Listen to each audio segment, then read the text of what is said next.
Hey everyone, James Reeves, TFBTV, SHOT Show 2023, second day on the floor. We're here at the IWI booth with my buddy Tom, talking about the IWI Carmel. You guys have seen this on Instagram, you've seen it on YouTube, you've seen it in Israel, not in the United States until today. Isn't that right, Tom? That's right.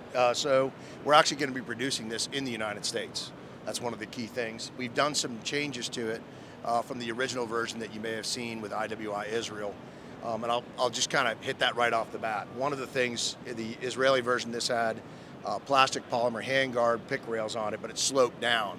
And it looks cool, but the problem with that was we wanted to have this real estate on the front. So we wanted to extend the Picatinny rail and extend the rail as far down the barrel as we could, because the way we kind of set things up here in the US. It's a hammer forged barrel, it's 1-in-7 twist, all that kind of stays the same. The Israeli version had more selection on the piston. It's a short stroke gas piston system. We just put it to 2. It's going to be regular and suppressed. Just call it simple, keep it easy, right? We did the M-lock rail as opposed to a pick rail. As we work our way back, we get to the control layout of the system, which is a 45-degree throw ambidextrous safety, which I kind of prefer personally because you can run it on either side. It's not going to hit your hand. Magazine release button on both sides. Bolt catch on both sides. And the cool thing to configure it to a left-handed shooter, all I have to do is lock the bolt back, and this slot right here you see, I just put the charging handle in that slot, and all I'm going to do is pop it across. Oh shit. And then grab this, and now it's set up for a lefty. Do it again, Tom. Do it again. That was so fast. Do it again. All right, so I'm going to lock the charging handle back. I'm going to bring this into that slot area, give it a pop, and that's cool. It's set to the other side, yeah. We're not going to change the ejection. Right or left-handed, the ejection pattern doesn't really matter too much. The brass deflector does a real good job. Coming all the way to the rear, this stock is kind of what they had in Israel, actually. It works really well, so we didn't want to change that part of it. If it's not broken, don't fix it. So you have variable comb height, length of pole, and then obviously it folds. So, you know, it does a lot of good stuff. A different change from the Israeli version is we did make this so it would accept M4 based pistol grips. Smart, yeah. Yeah, so we have our own, everybody has their own choice of decisions on that. We don't want to get away from it. It's going to come with a B5, so it's a good pistol grip already. Great one, yeah. Yeah, it's awesome. But if you want, you know, small paws or whatever, you can change that out and do what you want with it. It's like a 2-stage trigger. It's nice. It's about 4.5 pounds, so it's a decent trigger. It's a lighter hammer than the original one in Israel. So the lock time's a little bit nicer. So, you know, you can kind of feel that slack coming out. There's the press right there. It's nice and light. Resets right there. So it's a good trigger right out of the box.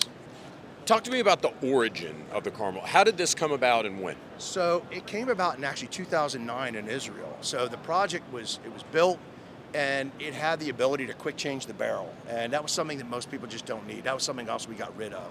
We're like, most people aren't going to do that. There was no need for it. It was tested there, it was built, and then it got shelved for a little while. And obviously we went over, we looked at it again, we went, you know what, this is a viable platform. You know, we changed little things for the US market because we have our own needs. And that's kind of how it came back to birth, or it got revisited, I guess.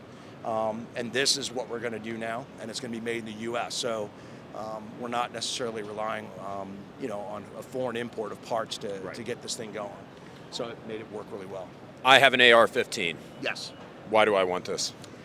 Cleaner, obviously the piston system. The one thing that we did do, the SCAR has gas rings. I've shot a SCAR. The SCAR's a good rifle. Great. Yeah. I don't bag on anybody else's stuff, but there's no gas rings in this thing. So runs clean, it's super soft shooting, very accurate system. So you're going to be able to configure it. I mean, most of those things have been dealt with already with the M-lock rail. So right out of the box, it's pretty much set up for you to turn it into whatever you need it to be. So, speaking about that, what configurations are going to be available right out of the gate? This is a 16-inch model with looks like a thin barrel. Yeah, it's pencil barrel. We're trying to get the weight down. It looks big, but it's about 7.5 pounds unloaded, so it's not about bad. Like an AK, like a like about a like milled receiver AK. For now, it's just going to be the 16-inch version. Obviously, things are changing on the ATF side, so we have to kind of see what's going on with that. But right now, it's going to be this configuration. Currently, calibers down the road, we're visiting that as well. But for now, it's just 5.56. Stanag magazines, I assume. Absolutely. It takes AR-15 grips. It takes AR-15 grips. What other compatibility do we have? That's basically it right there. It's going to be an AR-15 type system. The trigger is proprietary to this weapon system. So. Oh, okay. The trigger it's a proprietary trigger. Talk to me about it. Is it like, what's the pull weight? What's it like? Is it like a USGI two-stage? What do we got? It's like a two-stage, about 4.5 pounds. Okay. Yeah, 45-degree throw. So yeah, that's where it's going to stay. How much is it going to cost? When can I get it? Roughly $1,800, about the same price as a Galil, right? Not as much as an X95, and about second quarter. We're looking at late second quarter. It's going to deliver. Okay. Now here's the tough one, because I know you're an X95 guy. I am. Let's be honest. Don't give me any wishy-washy bullshit, because it's SHOT Show and you're in marketing. X95 or the Carmel? Which one do I buy? Both. See, I knew that. You son of a bitch. I like the X95. I'm not going to lie. I've shot that thing a lot. I shot the Tavor a lot. I still shoot conventional weapon systems. The way I look at a weapon system is it's a golf club.